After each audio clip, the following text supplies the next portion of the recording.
Everyone's been talking about how OnePlus has settled, be it on their phones or be it the software, but you know what? I'm telling you, OnePlus hasn't settled yet. And this phone proves it. I always knew you were too good for me and that we would never be.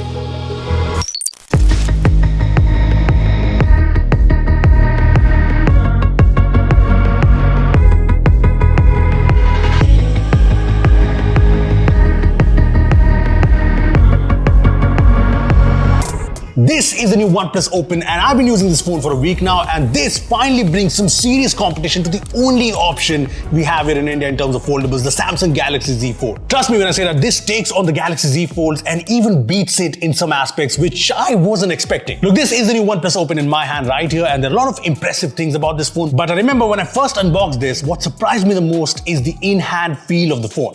Trust me, you will notice this instantly, especially if you've used any other foldable phone. This is just more comfortable to hold than any other foldable phone I've tried, and there are a number of reasons for that. Number one, this is lighter. This weighs in at 239 grams, which is a lot less compared to the weight of the Z Fold5. It's also thinner at 11.9 millimeters compared to 13.3 millimeters when folded. Now, OnePlus has managed to reduce the weight and the whole footprint of a foldable phone by making the hinge a lot smaller. The OnePlus Open has the new Flexion hinge, which is made up of only 69 components. Nice. And if you look at the hinge on the OnePlus Open and the Z Fold5 side by side, you can see the difference in size. And you know what? The smaller hinge results in a more minimal crease, which is barely visible. I mean, you can still see it in angles, feel it, but I completely forgot about it when using the phone because it's so subtle. Here's the crease on the OnePlus Open compared to the crease on the Z Fold5, and this should give you a better idea. And it's not just the crease, the OnePlus Open just seems smoother to open. The Z Fold5, on the other hand, seems a bit tight.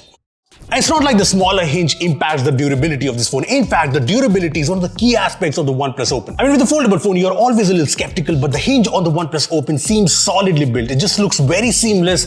And yes, you can set up the OnePlus Open in the flex mode for things like shooting a time-lapse video or even watching a video. Anyway, coming back to the hinge, there's no creaks or noise, and it folds shut completely. There's no gaps whatsoever, and OnePlus has used a lot of different materials in this design to, strengthen the whole foldable design. On the inside, the hinge has titanium screws, zirconium frame, cobalt in the load-bearing structure. The display support has carbon fiber, and on the outside you get aluminium all around in this matte finish that looks nice and premium. The screen on the front has ceramic glass, which is said to be 20% stronger than Gorilla Glass Victus, and the inner screen has 3 layers including an ultra-thin glass layer, DPU, and a screen protector. The OnePlus Open is also tested for 1 million folds, and that's impressive. And this also has the IPX4 rating for water resistance, which is always good to have in a foldable. So durability-wise, this seems up there. And this is a good-looking device with the whole vegan leather bag, but one thing I'm not a fan of is the camera module. It's huge, so you can't use it flat on a table, and the flash too seems a bit out of place. This apart, the feature list of the OnePlus Open is flagship grade. First of all, this has the iconic OnePlus alert slider.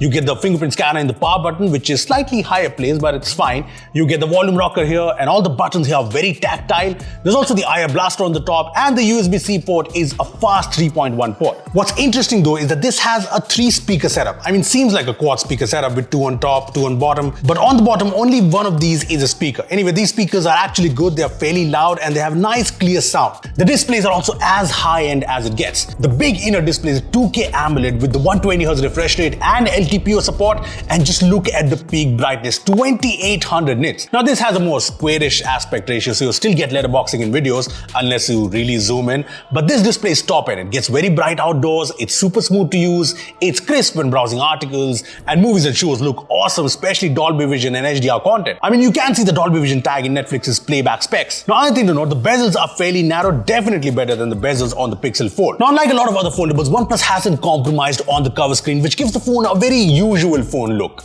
This too is a 2K AMOLED display with 2800 nits of peak brightness, and this too has LTPO, even though it's sort of limited 10 Hz to 120 Hz, not 1 Hz. That apart, this is a very nice display, very bright, very smooth, and very importantly, it has the 20:9 aspect ratio, which is the same as what you usually get on a phone, and it's not a narrow display, which really makes you feel that you're just using a normal phone, especially when doing things like typing or even accessing the notification center from the top. I've also been enjoying the haptics on the phone, seems well tuned for typing or even different UI elements like adjusting the volume or using the alert slider. Now this is all good, but it's the software that plays a big role in making a good foldable phone great. So let's talk OxygenOS.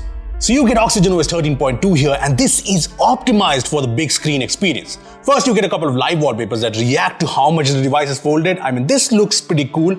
I also like that almost all OnePlus have the dual pane UI for the bigger screen. Even Google apps seem to be well optimized since the Pixel Fold is out now. I also noticed that apps like WhatsApp adapt to the bigger screen with the whole dual pane UI. Now, like the Pixel Fold or the Z Fold5, the OnePlus Open 2 has this taskbar in the bottom that has an app drawer button to see the list of apps and open them quickly, a recent files button that shows you the files like this, and you can drag and drop files from here, very useful. And the taskbar has all your favorite apps and your recent apps on the right.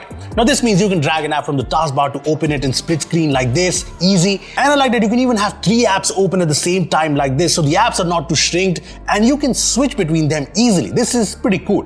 You can also swipe down with 2 fingers to enable the split screen. You can also open up apps in a mini window, which is useful on a big screen. You can also customize the taskbar experience. I mean, the taskbar is always present, but you can long press on it to hide it, and there's even an option to hide it when an app is open. You can also change how the transition between the cover screen and the main screen happens. See, overall, I like the OxygenOS experience on the OnePlus Open. It's optimized, it's clean, and this will get 4 major OS updates, which is good, but this comes with OxygenOS 13 based on Android 13, and honestly, OxygenOS 14 would have been better because this would have meant that another additional OS update. Anyway, all of the multitasking features, the whole dual screen transitions, everything works well because this phone has some flagship specs. Snapdragon 8 Gen 2 with 16GB LPDDR5X RAM and 512GB of UFS 4.0 storage. Yeah, these are top-end specs. And we also noticed that this has a dedicated security chip as well. Anyway, I like that the benchmark showed that the performance here isn't capped or anything. And I love that there's absolutely no throttling. It's all green in the CPU throttling test. Now, the phone does get warm when running benchmarks or while gaming for long, but it's not overheating. And I like that the heat is fairly well spread out and not limited to one zone. As for the game performance, the phone performs like you'd expect an 8 Gen 2 phone to perform, smooth and lag-free no matter which game it is. As for the battery, this has a 4800 mAh battery, which is fairly big considering foldable phones, and it comes with this 80-watt charger in the box, but supports only 67-watt fast charging, which is fine because for me, it took the phone from 12 to 100% in 38 minutes. I also found the battery life to be pretty good with heavy usage, including games, calls, camera usage a lot. I got a screen on time of over 6 hours, which I think is very good. Now, talking about the cameras, the OnePlus Open has a triple camera setup with the Hasselblad branding. The main camera is Sony's new Pixel stacked primary sensor, which is supposed to be on par with Sony's 1-inch IMX989 sensors. Then there's a telephoto lens with 3x optical zoom, along with a 48-megapixel ultra-wide-angle camera. Now, when it comes to the front cameras, the cover screen has a 32-megapixel sensor, while the inner screen has a 20-megapixel camera, and I'm okay with it because the camera quality isn't compromised here. This is actually good for selfies and video calls. Anyway, coming back to the rear cameras, the telephoto lens on the OnePlus Open is really good. 3x shots are sharp with good colors, and this can go up to 120x. And the portrait mode also uses a 3x lens by default, and portrait shots look good. The 48-megapixel ultra-wide-angle camera also does a really good job with the colors, and details are good as far as ultra-wide cameras go.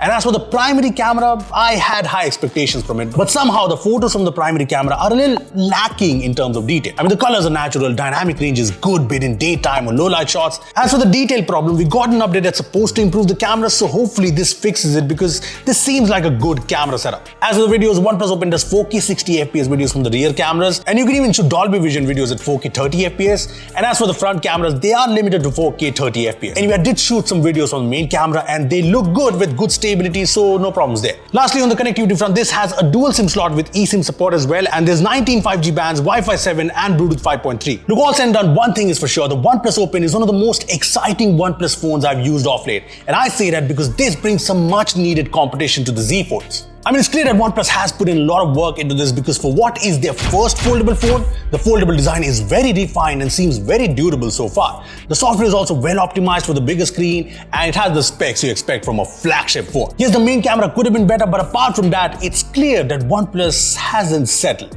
Now, all we can hope is for OnePlus to get the pricing right. Well, I'll be pinning the price of the OnePlus Open in the comment section down below, so make sure to check it out and let us know what you think of the OnePlus Open. Also, I will be using this phone extensively, so if you have any questions, make sure to comment down below. Thanks for watching and see you in the next one.